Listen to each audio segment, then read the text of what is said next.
క్రెడాయి హైదరాబాద్ అతిపెద్ద property show మార్చి 8వ తేదీ నుంచి 10వ తేదీ వరకు గొప్ప అవకాశం వినియోగించుకోండి.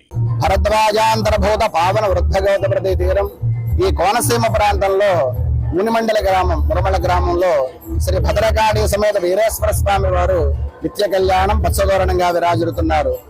మహాశివరాత్రి మహోత్సవ ఏర్పాట్లలో భాగంగా మార్చి 8వ తారీఖు అనగా ఈ రోజు నుండి 12వ తారీఖు వరకు స్వామివారి సన్నిధిలో మహాశివరాత్రి మహోత్సవాలు అత్యంత వైభవపేతంగా జరగనున్నాయి. అలాగే అమలాపురం పర్యవేక్షణాధికారి తనిఖీ అధికారి ఇన్స్పెక్టర్ గారు రామలింగేశ్వరరావు గారు, అలాగే చైర్మన్ వాసరాజు గారు, కార్యనిర్వహణాధికారి మాసిరాజు లక్ష్మీనారాయణ గారి పర్యవేక్షణలో మరి ఇక్కడ ఏర్పాట్లు చేయడం జరిగింది. మరి వేళ తెల్లవారుజాము నుండి అధిక సంఖ్యలో భక్తులు దగ్గరలో ఉన్నటువంటి పవిత్ర వృద్ధగౌత ప్రతి తీరంలో స్నానాలు ఆచరించి మరి తెల్లవారుజాము నుండి స్వామివారి దర్శనాలు చేసుకోవడం, పంచామృతాభిషేకాలు నిత్యాభిషేకాల్లో పాల్గొంటున్నారు.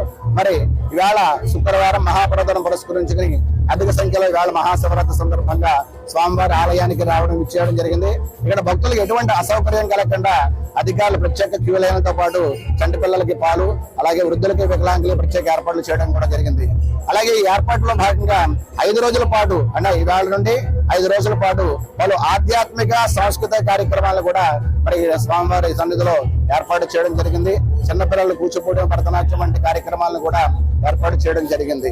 అలాగే ఈ రోజున మహాశివరాత్రి మహాపర్వదినం పురస్కరించుకుని స్వామివారి విశేషంగా ద్వాదశ పుష్కర నది జలాభిషేకం.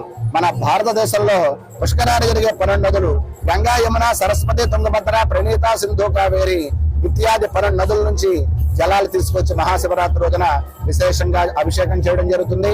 ఆలయ అర్చకులు యనమంట సుబ్బారావు గారు, అలాగే పురోహితులు నాగపట్టి రామకృష్ణమూర్తి గారి ఆధ్వర్యంలో ఈ కార్యక్రమాన్ని మరికొద్ది సేపట్లో గంగా నదులతోటి 12 నదులు తీసుకొచ్చిన జలాలతోటి అభిషేకం ప్రారంభం చేస్తారు. అలాగే సాయంత్రం సోలాల సంబరం, అలాగే జ్యోతిర్లింగార్చన, జ్యోతి ప్రజ్వలనతో పాటు లింగార్చన, అలాగే మహానివేదన అనంతరం కళ్యాణం కూడా అత్యంత వైభవపేతంగా ఇవాళ నిర్వహించడం జరుగుతుంది. అలాగే ఆఖరి రోజున మంగళవారం నాడు 12వ తారీఖున మన దగ్గరలో ఉండే పవిత్ర వృద్ధగౌత ప్రతి తీరంలో స్వామివారి అమ్మవార్లను మరి ఆలయం దగ్గర నుండి విశేషంగా బాజా భయంత్రులతోటి విశేషమైనటువంటి అలంకారాలతోటి రథోత్సవం జరుపుకుంటూ మరి వృద్ధగౌత ప్రతి తీరంలో స్వామివారి అమ్మవారి యొక్క తెప్పోత్సవ మహోత్సవాన్ని వైభవపేతంగా నిర్వహించున్నారు. కాబట్టి స్వామి భక్తులు 50 మంది కూడా ఆలయానికి విచ్చేసి స్వామివారి దర్శించుకుని ధరించవలసిందిగా కోరుతున్నాం. మరి ఈ రోజు మహాశివరాత్రి మహాపర్వదినం పురస్కరించుకుని జిల్లా నలుమూల నుండి అధిక సంఖ్యలో భక్తులు రావడం జరిగింది.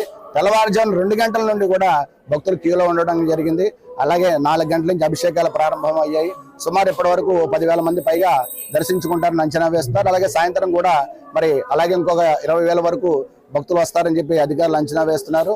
పిల్లలకి ఎటువంటి ఆటంకం కలగకుండా వారికి పాలు ఏర్పాట్లు చేస్తున్నారు. అలాగే మెడికల్ క్యాంప్ కూడా ఇక్కడ నిర్వహించడం జరిగింది. అలాగే వృద్ధులకు, వికలాంగులకు స్పెషల్ ప్రత్యేక క్యూ లైన్లు, అలాగే ప్రత్యేక దర్శనం కూడా క్యూ లైన్లు ఏర్పాటు చేయడం కూడా జరుగుతోంది. ఓం నమ శివాయ. ఐపోలవరం మండలం డాక్టర్ బిఆర్ అంబేద్కర్ కోనసీమ జిల్లా మురమల గ్రామంలో వేయించేసిన శ్రీ భద్రకాళి సమేత వీరేశ్వర వారి దేవస్థానంలో మహాశివరాత్రి ఉత్సవాల సందర్భంగా ఈరోజు తెల్లవారుజాము నుంచి భక్తులు అధికంగా స్వామివారిని దర్శించుకోవడం జరుగుతుంది. అలాగే తెల్లవారుజామున తీర్థబిందుతో మొదలై స్వామివారి ప్రథమాభిషేకం, అలాగే స్వామివారి అభిషేకాలతో పాటు మొదలై ఉచిత దర్శనంతో, అలాగే ప్రత్యేక దర్శనం, ఉచిత దర్శనంతో స్వామివారిని భక్తులందరూ వచ్చి దర్శనం చేసుకుంటున్నారు. స్వామివారి భక్తులకి వచ్చే వాళ్ళందరికీ అనేక విధాలుగా ఏర్పాటు చేసి ఉన్నాం. ఉచితంగా పాలు, అలాగే పిల్లలకి పాలు, బిస్కెట్లు, అలాగే ఉచిత మంచినీటి సదుపాయం, అలాగే అన్నప్రసాదము, ఉచిత ప్రసాదం కూడా ఏర్పాటు చేయడమైంది.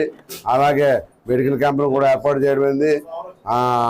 రవాణా సౌకర్యం కూడా కలుగుతూ దేవస్థానం చేరడానికి, అదేవిధంగా పోలీసు బందోబస్తు తోటి క్యూ లైన్ పటిష్టంగా ఏర్పాటు చేసి భక్తులకు ఎటువంటి ఇబ్బందులు లేకుండా అన్ని చర్యలు తీసుకోవడమైంది. స్థానిక గ్రామస్తులు, ప్రజాప్రతినిధులు, అదేవిధంగా ధర్మకర్తల మండలి, అలాగే స్థానిక శాసనసభ్యులు గౌరవనీయులు శ్రీ పొన్నాడు సతీష్ కుమార్ గారి వారి యొక్క సూచనల మేరకు, మరియు మాజీ మండలి చైర్మన్లు, అలాగే ట్రస్ట్ బోర్డు మెంబర్లు, అదేవిధంగా మాజీ ఎమ్మెల్యే గారైన గౌరవనీయులు శ్రీ బుచ్చిబాబు గారి వారి సహాయ సహకారాలతోటి, అందరి సహాయ సహకారాలతో, ప్రజల సహాయ సహకారాలతో ఈ యొక్క కార్యక్రమం దిగ్విజయంగా జరుగుతుంది. కావున భక్తులందరూ ఇచ్చేసి సోమవారం దర్శించి తీర్థ ప్రసాదాలు స్వీకరించవలసిన కోరి ప్రార్థిస్తున్నాం. మరిన్ని వీడియోస్ కోసం ఛానల్ ని సబ్స్క్రైబ్ చేయండి. లేటెస్ట్ అప్డేట్స్ కోసం వాట్సాప్ ఛానల్ ని ఫాలో చేయండి. అండ్ లింక్ డిస్క్రిప్షన్ లో ఉంది.